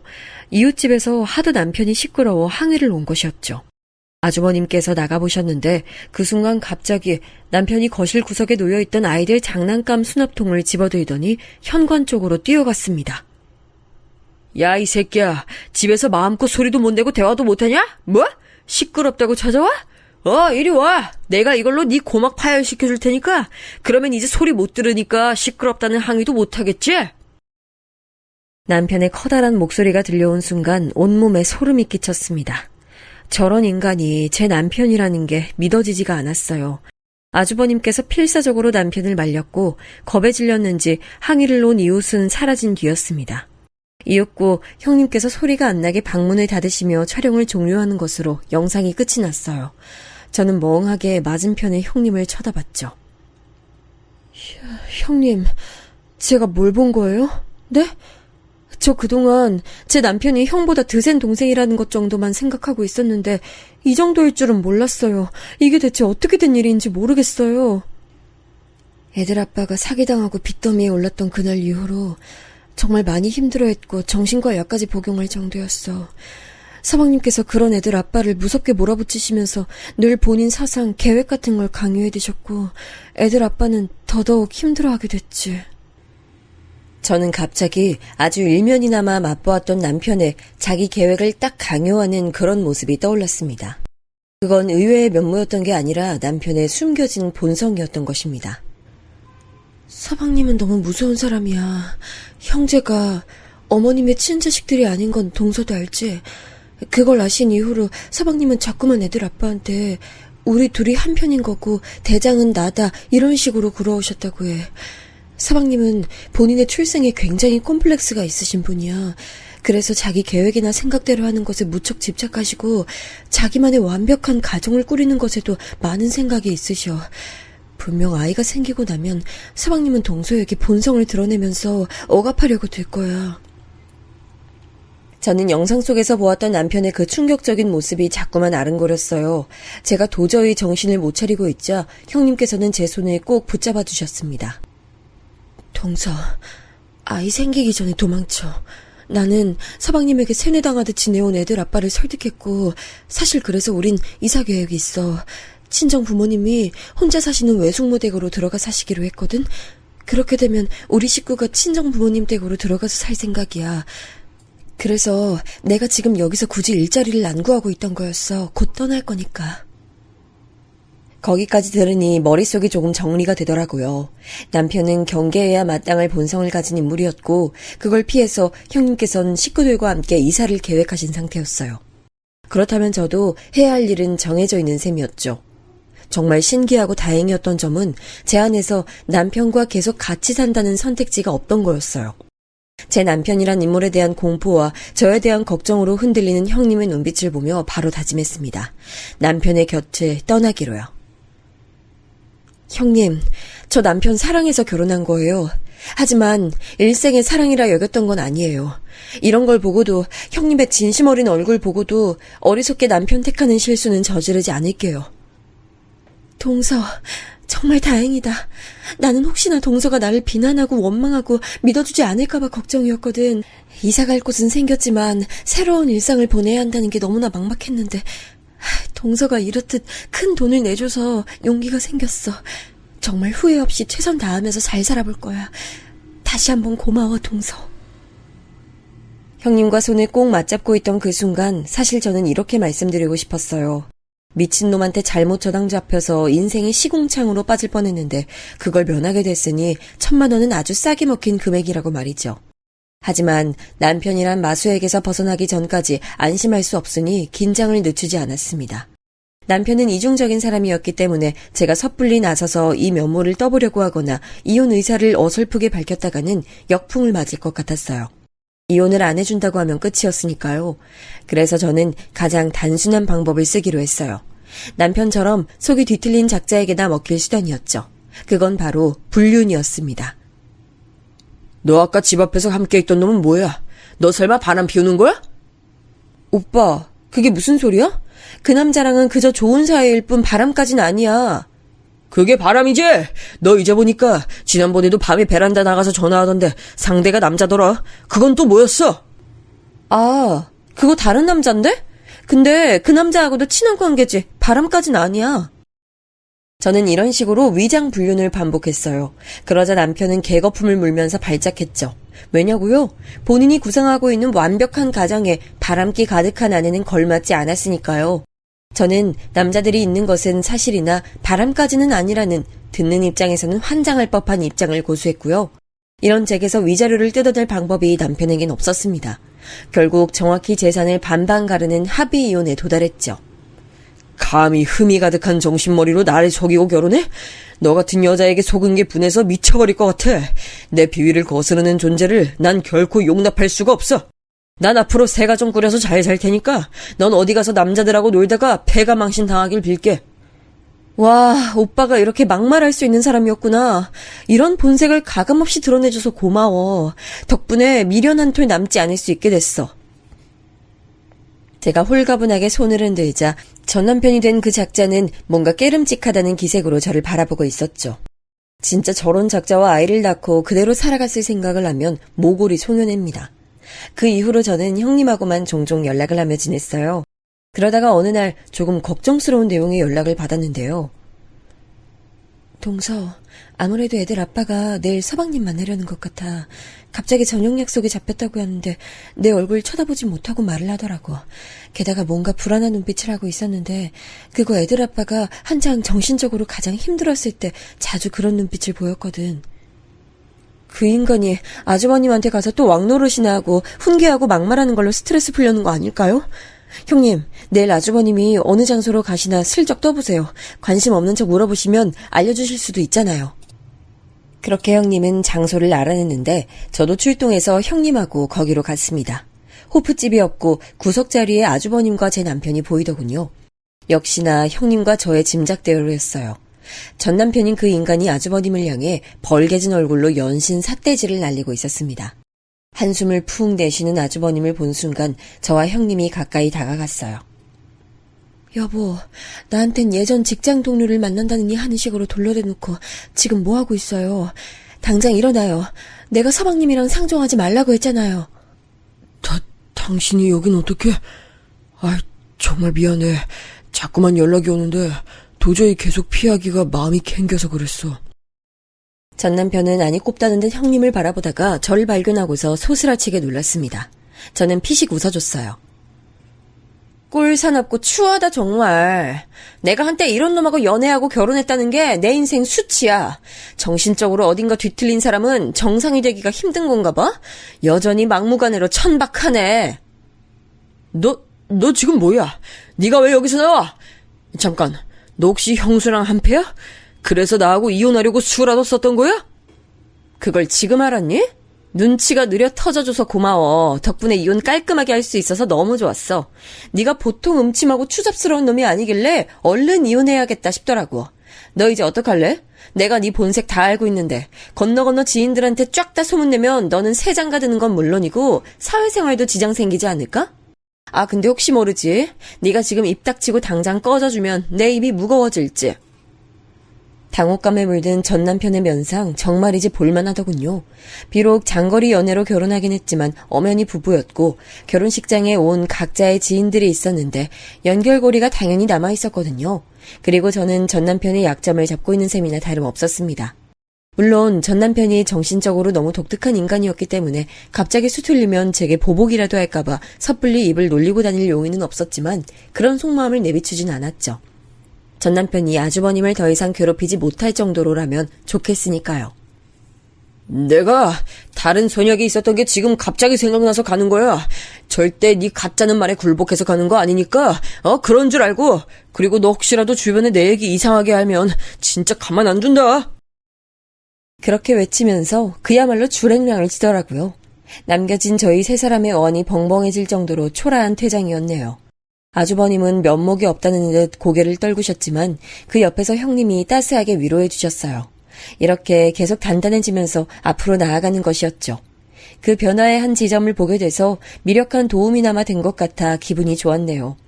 그 후로 형님께서는 총 3번에 걸쳐 1,000만 원을 갚으셨어요. 부득불 갚으려고 하시더라고요. 이것만 봐도 아주버님과 형님 가족이 얼마나 잘 지내고 있는지 알 수가 있죠. 그러더니 본인이 전액 경비를 부담할 테니 같이 제주도 여행을 가자면서 먼저 연락 주셨답니다. 저에게 생긴 새 남자친구의 경비까지 내주시겠다면서 난리도 아니에요. 인연이 어떻게 굴러갈지 모른다는 게 저는 인생이 참 신기한 것 같습니다.